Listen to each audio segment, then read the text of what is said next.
मेरी बात पर ध्यान दो, क्योंकि जो मैं अब तुम्हें बताने जा रहा हूं वह संभवतः तुम्हारे अपने शरीर के बारे में बनी सारी पुरानी धारणाओं को पूरी तरह से बदल देगा। त- देखो, तुम सालों से और शायद कई दशकों से इस तराजू से लड़ते आ रहे हो। तुम कैलोरी को इतनी बारीकी से गिनते हो जैसे किसी बड़े व्यवसाय के अकाउंटेंट हो, और उन सभी डाइट्स को आजमाते हो जो तुम्हें बड़े वादे करती हैं स्वर्ग का, लेकिन आखिरकार वे तुम्हें पहले से भी ज्यादा थका हुआ और निराश छोड़ देती हैं। और जाहिर है, आम बात है कि तुम खुद से यह सब पूछो, आखिर क्यों? क्यों जब मैं सब कुछ सही करता हूं? क्यों जब मैं पूरी कोशिश करता हूं फिर भी मेरा शरीर प्रतिक्रिया नहीं देता? और इसका जवाब वास्तव में जितना सरल है उतना ही डरावना भी है।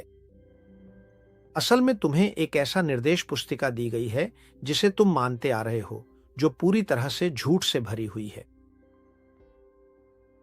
तुम्हें बताया गया है कि तुम एक केमिकल बॉयलर की तरह हो, जिसमें खाना डालते हो और या तो ऊर्जा जलाते हो या उसे जमा करते हो। क्या यही है जो तुम्हें बताया गया है? तो असल में सबसे बुनियादी भौतिकी भी यह साबित करती है कि यह बिल्कुल असंभव है, क्योंकि तुम कोई थर्मल मशीन नहीं हो। तुम एक फील्ड सिस्टम हो, और यह पूरी तरह संभव है कि वह सिस्टम धीरे धीरे बंद हो रहा हो। और यही असली समस्या छुपी हुई है। देखो, कोशिश करना, सिर्फ पोषण के बारे में सोचकर अपनी सेहत सुधारने की कोशिश करना ऐसे है जैसे किसी अत्याधुनिक कंप्यूटर को सिर्फ उसकी चाबियां बदलकर ठीक करने की कोशिश करना। इसका कोई मतलब नहीं है, क्योंकि समस्या चाबियों के प्लास्टिक में नहीं है। समस्या शायद उस करंट या उन चिप्स में है जो सर्किट्स में घूम रहे हैं। और यह उदाहरण, चाहे तुम्हें जितना भी अजीब लगे, बिल्कुल वही बात दर्शाता है जो मैं तुम्हें समझा रहा हूं।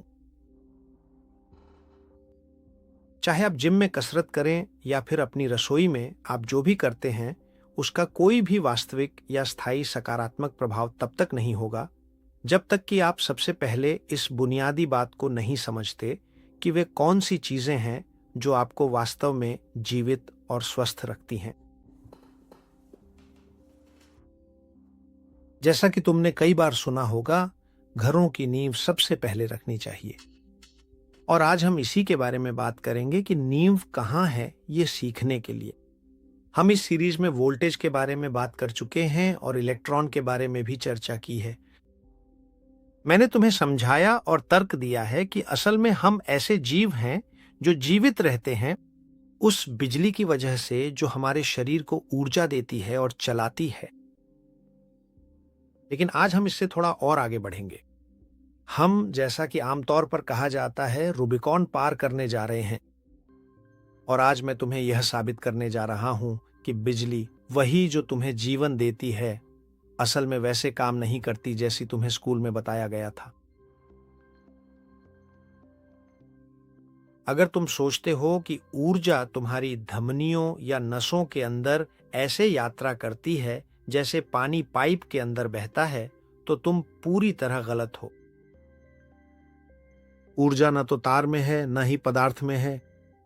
और यह चौंकाने वाला है, मुझे पता है, लेकिन ध्यान दो, क्योंकि यह जानना बहुत जरूरी है ताकि तुम्हारी बाकी जिंदगी में सब कुछ सही चले। ऊर्जा उस स्थान में है जो पदार्थ को घेरता है। और सोचो, यह अवधारणा कितनी महत्वपूर्ण है कि जब तक तुम इसे नहीं समझोगे, तुम कभी नहीं समझ पाओगे कि तुम्हारा शरीर असंतुलित क्यों हो जाता है, या तुम बिना खाए भी वजन क्यों बढ़ा लेते हो, या तुम्हारा मंदिर, शरीर रोशनी से क्यों खाली होता जा रहा है। लेकिन इसे और आसान बनाने के लिए चलो एक छोटा सा विराम लेते हैं, ताकि आप इस बात को गहराई से समझ सकें कि मैं आपको यहां क्या बता रहा हूं। हमें अब साथ मिलकर 19वीं सदी के इंग्लैंड की ओर एक ऐतिहासिक यात्रा पर चलना होगा। वहां एक आदमी था जिसके पास न तो कोई विश्वविद्यालय की डिग्री थी, न ही वह कोई सामान्य मजदूर था, लेकिन उसमें एक दिव्य अंतर्ज्ञान था। माइकल फेराडे, उसने वह देखना शुरू किया जो कोई और नहीं देख पा रहा था और जो किसी और ने कभी नहीं देखा था। फेराडे जब एक चुंबक को देखता था तो वह उसमें सिर्फ लोहे का टुकड़ा नहीं देखता था। वह जो देखता था वे थीं शक्ति की रेखाएं जो अंतरिक्ष में फैल रही थीं। और वही पहले व्यक्ति थे जिन्होंने हमें बताया, तार को भूल जाओ और उसके चारों ओर के खाली स्थान को देखो। कल्पना करो, वह कितना चौंकाने वाला था। कुछ समय बाद एक और महान व्यक्ति आए, जेम्स क्लार्क मैक्सवेल, और उन्होंने उस दृष्टि को गणित का रूप दिया। उन्होंने उसका सूत्र दिया और मैक्सवेल ही हमारे युग के असली वास्तुकार हैं। उनके बिना तुम्हारे पास न तो टेलीफोन होता, न वाईफाई, और न ही तुम मुझे अभी देख पा रहे होते। मैक्सवेल ने हमें दिखाया कि बिजली, धन्यवाद, और चुंबकत्व बिल्कुल एक ही चीज है। अंतरिक्ष में एक शाश्वत नृत्य। और मैं तुम्हें यह सब इसलिए बता रहा हूं ताकि तुम समझ सको कि मैं जो कह रहा हूं उसके पीछे पूरी तरह से सिद्ध वैज्ञानिक वास्तविकता है। ये मेरी कल्पनाएं या अनुमान नहीं है। लेकिन चलो अब उस बात पर आते हैं जो आज हमें सच में दिलचस्पी देती है, जो एक रहस्य है, और वह तुम्हारे सिर के ऊपर है, तुम्हारे घर की बल्ब। देखें, यह कितना आसान है। अगर आप सड़क पर जाकर किसी से भी पूछें कि बिजली क्या होती है, तो शायद हर कोई आपको एक ही बात बताएगा। ये वे इलेक्ट्रॉन हैं जो एक तार से होकर गुजरते हैं। लेकिन आइए एक क्षण के लिए रुकें। अगर यह सच होता, भौतिकी के नियम धराशायी हो जाएंगे, क्योंकि इलेक्ट्रॉनों का द्रव्यमान होता है, वे भारी होते हैं, वे आपस में टकराते हैं और बेहद धीमी गति से चलते हैं, लगभग कुछ मिलीमीटर प्रति सेकंड। इसे ही हम ड्रिफ्ट वेलोसिटी कहते हैं। जरा सोचिए, अगर घर में प्रवेश करते ही आप लाइट का स्विच ऑन करें और आपको इलेक्ट्रॉन को बल्ब तक पहुंचने के लिए तार की पूरी लंबाई तय करने में समय लगे, तो लाइट जलने में घंटों लग जाएंगे। लेकिन असल में क्या होता है? लाइट तुरंत जल जाती है। और ऐसा क्यों होता है? क्योंकि बल्ब को जलाने वाला वह इलेक्ट्रॉन नहीं है जो यात्रा करता है, बल्कि वह क्षेत्रीय तरंग है जो उसे धक्का देती है। और ताकि आप इसे आसानी से समझ सकें या एक साधारण उदाहरण से समझें, यह वैसा ही है जैसे आप एक बगीचे की पाइप लें और उसमें कांच की छोटी छोटी गोलियां भर दें। अगर आप एक छोर पर एक कंचे को धक्का देते हैं जब पाइप पहले से भरी हुई है, तो दूसरे छोर का कंचा तुरंत बाहर आ जाता है, लेकिन जिस कंचे को आपने छुआ वह लगभग हिला भी नहीं है। वह तो मुश्किल से ही हिला है। यानी असल मायने कंचे का नहीं है, असल मायने धक्के का है। और यही है मैक्सवेल का क्षेत्र, जो प्रकाश की गति से यात्रा करता है और सब कुछ चलाता है। और यहीं पर मैक्सवेल ने वह अंतिम बम गिराया जिसे उनके एक शिष्य जॉन हेनरी पॉइंटिंग ने एक ऐसे सूत्र के साथ पूरा किया जिसे हर अस्पताल में उकेरा जाना चाहिए। इसे पॉइंटिंग वेक्टर कहा जाता है। और यह सूत्र हमें बताता है कि ऊर्जा केबल के लंबवत दिशा में अंतरिक्ष में बहती है। और ध्यान दीजिए, क्योंकि यह और भी ज्यादा महत्वपूर्ण है, यह तांबे के अंदर से नहीं गुजरती। केबल तो बस एक गाइड है, एक पटरी है। ऊर्जा का महासागर बाहर है। और यह बिल्कुल वैसा ही है जैसा मैं तुम्हें बता रहा हूं। और भले ही तुम इसे आज सीख रहे हो, यह बात 19वीं सदी से जानी जाती है। थोड़ा आगे वीडियो में मैं तुम्हें इसे और विस्तार से समझाऊंगा।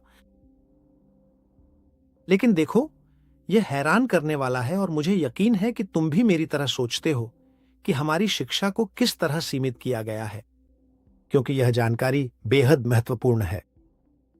लेकिन चलो ध्यान न भटकाएं और सीधे मुद्दे पर आएं, उस पर आएं जो आज हमारे लिए महत्वपूर्ण है। और इसके लिए मैं तुम्हें आमंत्रित करता हूं कि मेरे साथ अपने शरीर की मशीनरी के कक्ष में चलो, अपनी इस कैथेड्रल में, और देखो कि मैं जो कुछ भी बता रहा हूं वह तुम्हारी जीव विज्ञान में कैसे लागू होता है।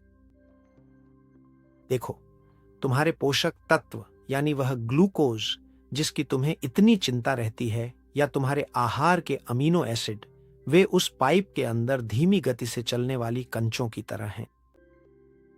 उनका द्रव्यमान होता है और वे भारी पदार्थ होते हैं।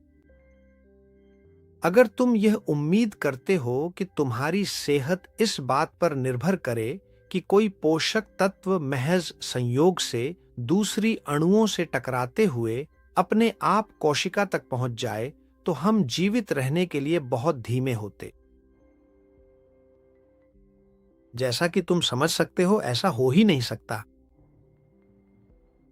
टकराव की रासायनिक प्रक्रिया साधारण डाक की तरह है, लेकिन असल में तुम्हारा शरीर एक क्वांटम फाइबर ऑप्टिक नेटवर्क है, और हम यह बात पहले भी कई बार कर चुके हैं। और दूसरी तरफ तुम्हारे पोषक तत्वों पर विद्युत आवेश होता है, और यह मेरी कोई राय नहीं है, यह तो बुनियादी रसायन शास्त्र है। ग्लूकोज के अणु, धन्यवाद, या अमीनो एसिड्स अपने व्यवहार में तटस्थ नहीं होते, ये ध्रुवीय अणु होते हैं। इनके पास ध्रुव होते हैं जैसे कोई छोटी बैटरी हो, और इस ध्रुवीयता के कारण जैसे ही ये किसी विद्युत क्षेत्र में आते हैं जो मूल रूप से तुम्हारी झिल्ली उत्पन्न करती है, वह क्षेत्र इन्हें पहचानता है और इन्हें दिशा देता है। यानी ये तैरते नहीं रहते। देखो क्या होता है, ये ऐसे बायो प्रोजेक्टाइल्स की तरह होते हैं जिन्हें लोरेंट्ज बल द्वारा निर्देशित किया जाता है, और क्योंकि इनमें आवेश होता है, ये मैक्सवेल के क्षेत्रों के प्रति तुरंत प्रतिक्रिया करते हैं। और जब मैं कहता हूं कि तुम्हारे पोषक तत्वों में विद्युत आवेश होता है और वे मैक्सवेल के क्षेत्रों के प्रति प्रतिक्रिया करते हैं, तो मैं कोई जुमला नहीं बोल रहा हूं। मैं जो चाहता हूं कि तुम समझो वह यह है कि जो ग्लूकोज की अणु या अमीनो एसिड्स तुम ग्रहण करते हो, वे कोई निष्क्रिय पदार्थ के टुकड़े नहीं हैं जो यूं ही तैरते रहते हैं। वे ध्रुवीय अणु हैं, जैसा कि मैंने बताया था, और यह समझना बहुत जरूरी है। तुम इन्हें ऐसे सोचो जैसे ये छोटी छोटी जैविक कंपास हों, जिनमें एक धनात्मक और एक ऋणात्मक ध्रुव होता है। जैसे ही ये अणु, धन्यवाद, जब ये तुम्हारे शरीर के विद्युत क्षेत्र में प्रवेश करते हैं, तो ये अब यादृच्छिक रूप से नहीं घूमते। और इसमें भौतिकी बिल्कुल कठोर है, क्योंकि इसमें वह चीज आती है जिसे हम लॉरेंट्ज बल कहते हैं, जिसे एक समीकरण से परिभाषित किया गया है जो बताता है कि कोई भी कण जिसकी आवेश Q है, जब वह किसी विद्युत क्षेत्र E और चुंबकीय क्षेत्र B में चलता है, तो उस पर तुरंत एक बल लगता है जो उसे धकेलता है। और जो क्षेत्र तुम्हारी कोशिकाओं को घेरता है, वह केवल अदृश्य ऊर्जा नहीं है, बल्कि वह एक बुद्धिमान चुंबक भी है। और यह चुंबक, बजाय इसके कि वह पदार्थ की छाप के आने का इंतजार करे, वह क्या करता है, वह अंतरिक्ष में एक बल उत्पन्न करता है जो उसे अपनी ओर खींचता है, जहां उसे जाना चाहिए। जब तुम्हारा आकर्षण का नक्शा या तुम्हारा आकर्षण का ग्रेडियंट मजबूत और अच्छी तरह से ट्यून किया हुआ होता है, तो पोषक तत्व प्रकाश की गति से कोशिका के अंदर खींचे चले आते हैं। लेकिन अगर तुम्हारा वोल्टेज कम हो तो क्या होता है?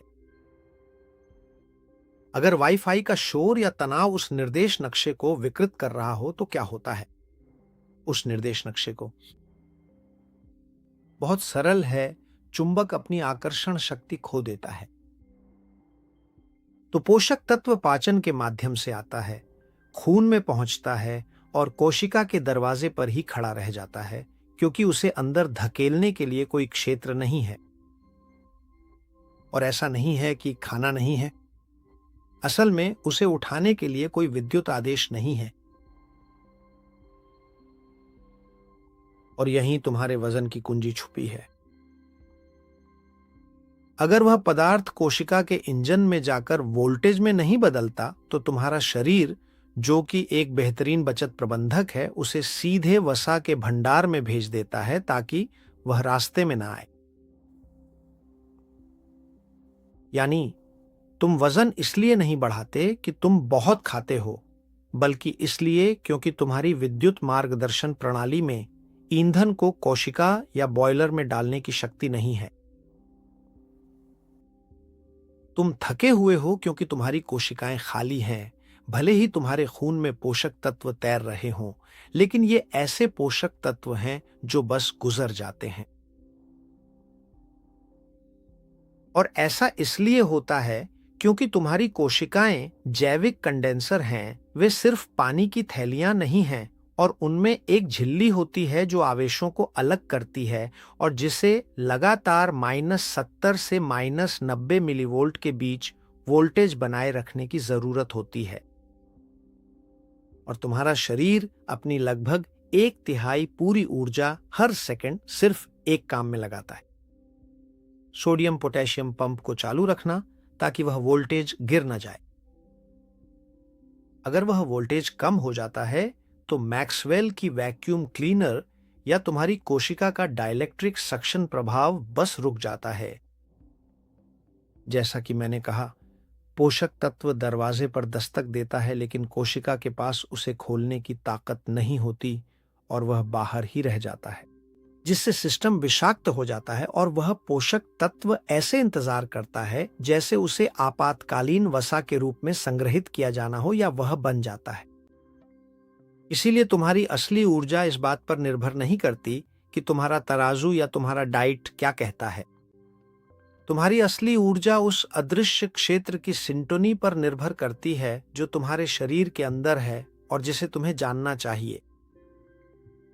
मैक्सवेल ने हमें सिखाया कि कोशिका के अंदर ऊर्जा के प्रवाह के लिए विद्युत और चुंबकीय क्षेत्र को एक दूसरे को काटना चाहिए, और वह भी एक परिपूर्ण कोण पर। और मैं इसी को सिंटोनी कहता हूं। तुम अपने शरीर को एक पुराने रेडियो की तरह सोचो, और डाइट उस रेडियो के पुर्जे हैं, तार हैं, स्पीकर हैं। और इस बात पर ध्यान दो, क्योंकि तुम्हारे पास सबसे अच्छे पुर्जे हो सकते हैं, सबसे महंगे, सबसे अच्छे स्पीकर, सबसे अच्छे तार, सब कुछ बेहतरीन, लेकिन अगर तुम डायल नहीं घुमाते और सही फ्रीक्वेंसी पर सिंटोनी नहीं करते तो तुम्हें सिर्फ स्थिर शोर ही सुनाई देगा। ध्यान दो कि यह समझना कितना जरूरी है कि ऊर्जा कैसे प्रवाहित होती है। फैराडे की खोज, मैक्सवेल के क्षेत्र और पॉइंटिंग वेक्टर। सिर्फ इसी तरह तुम पोषण को सच में समझ पाओगे। यही वह बात है जो मैं कह रहा था कि घर की नींव से शुरुआत करनी चाहिए। और तुम्हारे शरीर में वह शोर जो मैंने बिना सिंटोनी किए रेडियो का बताया था, वही है सूजन, मानसिक धुंध और वह चर्बी जो हिलती नहीं है। तराजू तो बस रेडियो का वजन करती है। मैक्सवेल की सिंटोनी ही है जो इसे बजने देती है। यही है जीवन का संगीत। लेकिन अब मुझे एक कदम और आगे बढ़ने दो, क्योंकि अगर तुम अब तक मेरे साथ हो तो अब तुम समझ चुके हो कि तुम रसायनों की बोरी नहीं, बल्कि एक सटीक एंटीना हो। लेकिन यहीं पर वह सवाल उठता है जो शायद तुम्हें भीतर से झुलसा रहा है। अगर मैं एक एंटीना हूं और ब्रह्मांड ऊर्जा का एक महासागर है, जैसा कि मैक्सवेल ने समझाया था, तो मैं इतना थका हुआ क्यों हूं? मेरी एंटीना ट्यून क्यों नहीं कर पा रही है? और यहीं पर हमारी युग का सबसे बड़ा तोड़फोड़ आता है, तुम्हारे पॉइंटिंग वेक्टर का आधिकारिक अपहरण। अब ध्यान दो, क्योंकि तुम हैरान हो जाओगे। जॉन हेनरी पॉइंटिंग मैक्सवेल के सबसे होनहार शिष्य थे, जिन्होंने वह देख लिया जो कोई और नहीं देख पाया था, और वह यह कि तांबे के तार, वे केबलें जो तुम दीवारों पर देखते हो, वे ऊर्जा से खाली हैं, क्योंकि असल में ऊर्जा आकाश के रास्ते यात्रा करती है, हवा के माध्यम से। मैंने तुम्हें शुरुआत में ही बताया था। और वही था पॉइंटिंग, वह व्यक्ति जिसने हमें घेरने वाली ऊर्जा के महासागर को दिशा और अर्थ दिया। उसके वेक्टर के बिना बिजली एक असली दिशाहीन अराजकता होती। और मैक्सवेल की समीकरणों के अनुसार क्षेत्र अलग थलग नहीं होते, वे जुड़ते और घटते हैं अंतरिक्ष में। और यही वह है जिसे भौतिकी में हम सुपरपोजिशन का सिद्धांत कहते हैं। जरा कल्पना कीजिए कि तुम्हारी कोशिका एक एकदम स्पष्ट और सटीक संकेत भेजने की कोशिश कर रही है, एक पूरी तरह से समन्वित शक्तिशाली विद्युत और चुंबकीय क्षेत्र, ताकि ऊर्जा तुम्हारी माइटोकॉन्ड्रिया के अंदर निरंतर और सुचारू रूप से प्रवाहित होना शुरू हो सके। लेकिन अचानक तुम उन्हें अदृश्य तरंगों की एक सूप में डुबो देते हो। फोन की तरंगें, वाईफाई के सिग्नल, ब्लूटूथ। और जो होता है वह यह नहीं कि ये तरंगें तुमसे पत्थरों की तरह टकराती हैं, नहीं। इसके परिणाम स्वरूप जो उत्पन्न होता है वह एक अत्यंत विनाशकारी और हानिकारक हस्तक्षेप है, क्योंकि ये मानव निर्मित कृत्रिम आवृत्तियां जो प्रति सेकंड अरबों चक्रों की गति पर कंपन करती हैं, वे तुम्हारे अपने सूक्ष्म जैविक क्षेत्रों के साथ गहराई से जुड़ जाती हैं और उन्हें पूरी तरह से असंतुलित और विकृत कर देती हैं। वे पॉइंटिंग वेक्टर के कोण को बदल देती हैं। और इसका परिणाम क्या होता है? तो होता यह है कि ऊर्जा जो सामान्यतः कोशिका के अंदर की ओर लंबवत रूप से जाती है ताकि उसे पोषण मिल सके, उसका वेक्टर असंतुलित हो जाता है और या तो बाहर की ओर इशारा करने लगता है या फिर अंतरिक्ष में बिखर जाता है। यह स्थिति वैसी ही है जैसे आप रेडियो स्टेशन ट्यून करने की कोशिश कर रहे हों और आपके बगल में कोई व्यक्ति इलेक्ट्रिक ड्रिल चला रहा हो। शोर इतना अत्यधिक और तेज होता है कि मधुर संगीत, जो कि वास्तव में आपकी सेहत है, वह पूरी तरह से कहीं गहरे में खो जाती है। और इसका एक तात्कालिक भौतिक प्रभाव आपके वजन पर पड़ता है, क्योंकि अगर बाहरी क्षेत्र आपकी ऊर्जा की दिशा को नियंत्रित कर रहा है तो आपके पोषक तत्व सचमुच अनाथ हो जाते हैं। चूंकि मैक्सवेल का नक्शा धुंधला हो गया है, आपका शरीर नहीं जानता कि उस पदार्थ का क्या करना है और बस उसे तहखाने में फेंक देता है, जैसा कि मैंने आपको पहले बताया था।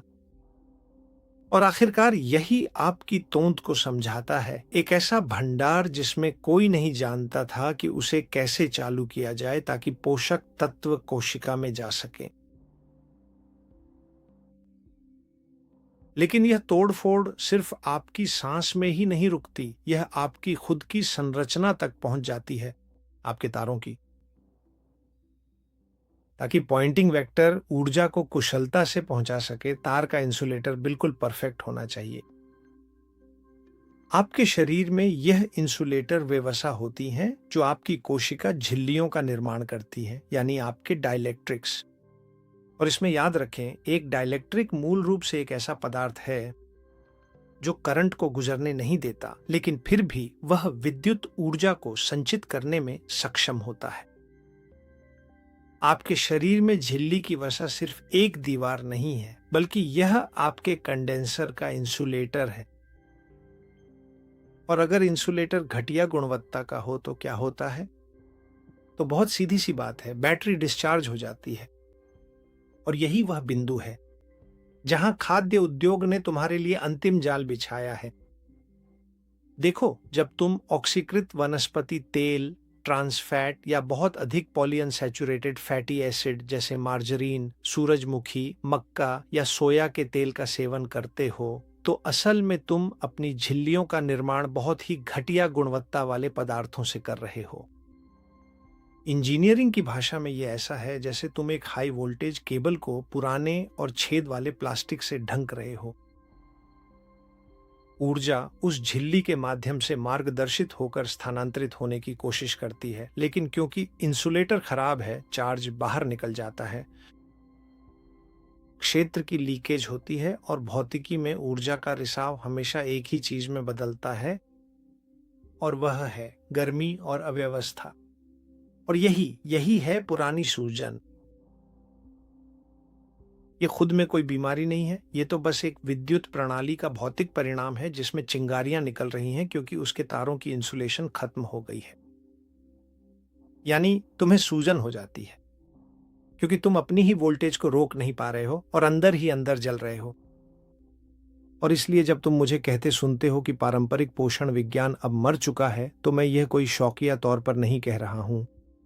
मैं यह इसीलिए कहता हूं क्योंकि दुनिया का सबसे अच्छा पोषक तत्व खाने का भी कोई फायदा नहीं है अगर तुम्हारा तार खुला हुआ है और तुम्हारा कमरा विद्युत चुंबकीय शोर से भरा हुआ है।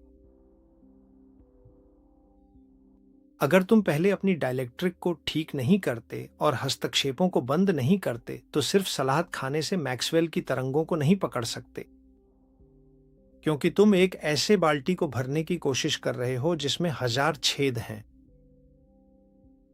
और इसमें ज्यादा टुक नहीं है कि तुम कैलोरी गिनना शुरू करने के बारे में सोचो जब तक कि तुमने अपने शरीर के अंदर पहले से व्यवस्था नहीं बनाई हो। संप्रभुता वापस पाने के लिए तुम्हें फिर से अपने खुद के स्थान का मालिक बनना होगा। तुम्हें अपने कंडक्टरों को उन्हीं खनिजों से साफ करना होगा जिन्हें हम पहले से जानते हैं, ताकि सर्किट की रेजिस्टेंस कम हो सके। और वे खनिज कौन से हैं तुम पूछोगे? तो मुख्य रूप से मैग्नीशियम, पोटेशियम और सोडियम, लेकिन फार्मेसी वाले नहीं। हम पहले भी और दूसरे वीडियो में इस बारे में बात कर चुके हैं कि इन्हें प्राकृतिक तरीके से कैसे प्राप्त किया जाए ताकि उनकी जैव उपलब्धता सुनिश्चित हो सके। उन्हें दोबारा देखो और अपने ऊपर लागू करो, और तुम्हें अपने इंसुलेटर को उच्च गुणवत्ता वाली वसा से फिर से बनाना होगा। नारियल का तेल, मक्खन, सुअर की चर्बी या गाय का सींग, देखो कितनी साधारण चीजें हैं। और केवल तभी जब केबल पूरी तरह से सही हो और वातावरण शांत हो, तब पॉइंटिंग वेक्टर फिर से तुम्हारी बात मानेगा। याद रखो कि पॉइंटिंग वेक्टर हमेशा न्यूनतम प्रतिरोध और अधिकतम इंसुलेशन का रास्ता खोजता है। और अगर तुम्हारी केबल यानी तुम्हारी फैशिया एक अच्छा संवाहक है और तुम्हारा इंसुलेटर, तुम्हारी झिल्ली पूरी तरह से सही है, तो ऊर्जा के पास अंदर आने के अलावा कोई विकल्प नहीं है। यह प्रवाह का एक नियम है। ऊर्जा वहीं जाती है जहां उसका प्रवाह डिजाइन उसे अनुमति देता है। और अगर तुम डिजाइन को ठीक कर दो तो ऊर्जा अपने आप अंदर आ जाती है। यह इतना ही सरल है। ऊर्जा अब आगे नहीं बढ़ेगी, बल्कि फिर से तुम्हारी कोशिकाओं के हृदय में प्रवेश करने लगेगी। और जब मैं ऊर्जा की बात करता हूं तो मैं तुम्हारे भोजन की बात करता हूं। और यही वह समय है जब थकान गायब हो जाती है, और वह भी इसलिए नहीं कि तुमने कोई उत्तेजक लिया है, बल्कि सिर्फ इसलिए क्योंकि तुमने मशीन को उसकी मूल स्रोत से फिर से जोड़ दिया है। लेकिन जाहिर है, मैक्सवेल की भौतिकी की इस पूरी यात्रा के बाद तुम सोच रहे होंगे, मैं कल्पना करता हूं, बहुत अच्छा जोस मारिया, मैंने समझ लिया कि मैं एक एंटीना हूं और मेरी ऊर्जा अंतरिक्ष में है। लेकिन मुझे कल सुबह उठने पर क्या करना चाहिए ताकि मेरा पॉइंटिंग वेक्टर शून्य की ओर इशारा करना बंद कर दे और मेरी कोशिकाओं को ऊर्जा देना शुरू कर दे? तो यह आसान भी है, लेकिन साथ ही जटिल भी, क्योंकि पॉइंटिंग वेक्टर वह तीर है जो दिखाता है कि ऊर्जा किस दिशा में जा रही है। और अगर तीर तुम्हारी कोशिका की ओर इशारा नहीं करता तो जीवन नहीं है, बस इतना ही सीधा है। और कैसे पता करें कि वह तीर किस दिशा में इशारा कर रहा है, तुम मुझसे पूछोगे। और यही है करोड़ों का सवाल, क्योंकि तुम्हें बस अपनी ऊर्जा प्रबंधन के परिणामों को देखना है। अगर तुम सुबह उठते हो और महसूस करते हो कि तुम्हारा मन साफ है, तुम्हारा शरीर प्रतिक्रिया दे रहा है, और हैरानी की बात है कि बिना भूखे रहे तुम्हारी जमी हुई चर्बी भी कम होने लगी है, तो इसका मतलब है कि तुम्हारा पॉइंटिंग वेक्टर सही तरीके से ट्यून है और सीधे इशारा कर रहा है तुम्हारी माइटोकॉन्ड्रिया के अंदर की ओर। तीर ऊर्जा को वहीं पहुंचा रहा है जहां उसे जाना चाहिए। लेकिन अगर इसके विपरीत तुम्हें वह मानसिक धुंध महसूस होती है जो सोचने नहीं देती, अगर तुम सिर्फ पानी का गिलास देखकर भी सूजन महसूस करते हो, या अगर तुम चिड़िया जितना भी खा रहे हो फिर भी वजन बढ़ रहा है, तो तुम्हारे पास जवाब है। तुम्हारा तीर गलत दिशा में निशाना साध रहा है। और ऊर्जा जो जीवन बनने के लिए कोशिका के अंदर जानी चाहिए थी, वह बाहर की ओर निकल रही है या वसा के भंडारों की ओर मुड़ रही है, सिर्फ इसलिए क्योंकि उसे रास्ता नहीं मिल रहा। तुम वेक्टर को नहीं देख सकते, लेकिन तुम उस अव्यवस्था को जरूर देख सकते हो जो अपने पीछे छोड़ जाता है जब वह निशाना नहीं साध पाता। इंजीनियरिंग में हम जानते हैं कि ऊर्जा कहां बह रही है, उस काम से जो वह करती है। अगर तुम्हारा शरीर खुद को ठीक करने, गर्म रखने और सतर्क बने रहने का काम नहीं कर रहा है, तो इसका मतलब है कि मैक्सवेल का तीर बस अपनी दिशा खो चुका है, या तो तुम्हारे चारों ओर के विद्युत चुंबकीय शोर की वजह से, या फिर तुम्हारे तार घिस चुके हैं। तुम्हारी दिशा सूचक ये जानने के लिए कि वेक्टर किस ओर इशारा कर रहा है, तुम्हारी अपनी जीवन शक्ति और शारीरिक संरचना है। इसलिए जब भी तुम खुद से पूछो कि तुम्हारी ऊर्जा किस दिशा में जा रही है, तो किसी जांच रिपोर्ट के कागज को मत देखो, अपनी क्रियाशीलता को देखो। और अगर पॉइंटिंग वेक्टर तुम्हारी बात नहीं मानता, तो पदार्थ जमा होने लगता है और रोशनी बुझ जाती है। ये एक भौतिकी का नियम है, न कि मेरी कोई व्यक्तिगत राय या कोई चिकित्सकीय राय। इसीलिए यह बहुत जरूरी है कि तुम अपनी ट्यूनिंग को ठीक करो, ताकि तीर हमेशा तुम्हारे गिरजाघर के केंद्र की ओर ही चले।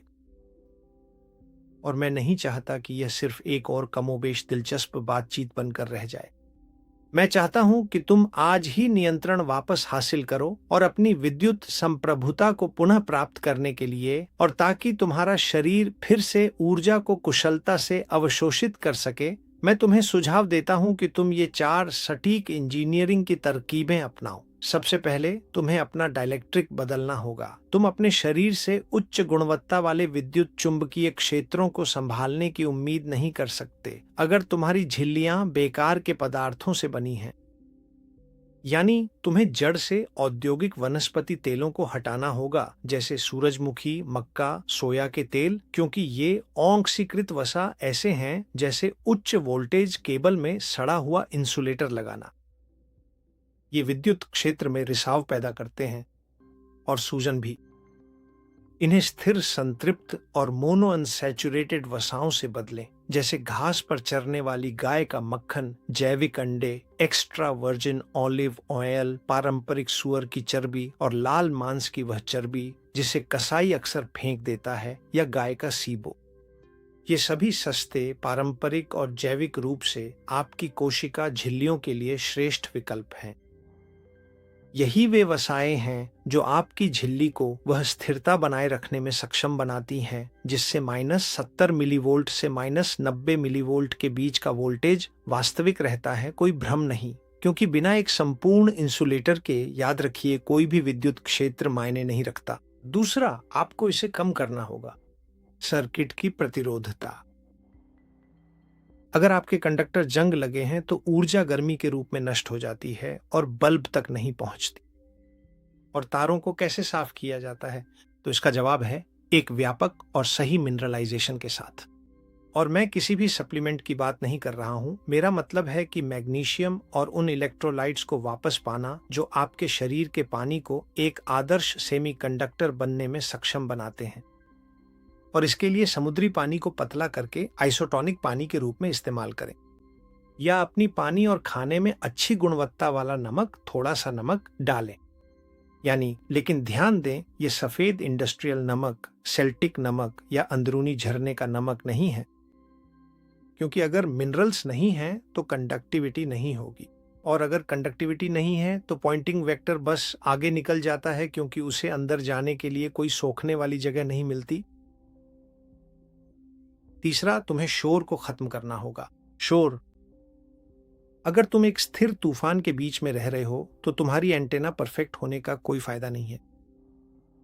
निर्देश बहुत स्पष्ट है। रात में अपने घर का वाईफाई बंद कर दो, मोबाइल को अपने बेडसाइड टेबल से दूर रखो, और सबसे महत्वपूर्ण बात, जब भी संभव हो ग्राउंडिंग करो, यानी जमीन को छुओ, और अगर कर सको तो कम से कम 15 मिनट रोज करो, क्योंकि जब तुम नंगे पांव जमीन को छूते हो तो तुम अतिरिक्त प्रोटॉन्स को डिस्चार्ज कर रहे होते हो, यानी सूजन का वह सकारात्मक धुआं, और इससे पृथ्वी के इलेक्ट्रॉन्स तुम्हारे क्षेत्रों को फिर से ट्यून कर सकते हैं। यह तुम्हारी मैक्सवेल ट्यूनिंग के लिए एक फैक्ट्री रीसेट है। और अगर तुम स्थैतिकता को डिस्चार्ज नहीं करते तो तुम्हारा सिग्नल हमेशा डिस्टॉर्टेड रहेगा। और चौथा, तुम्हें चिंगारी को प्रेरित करना होगा।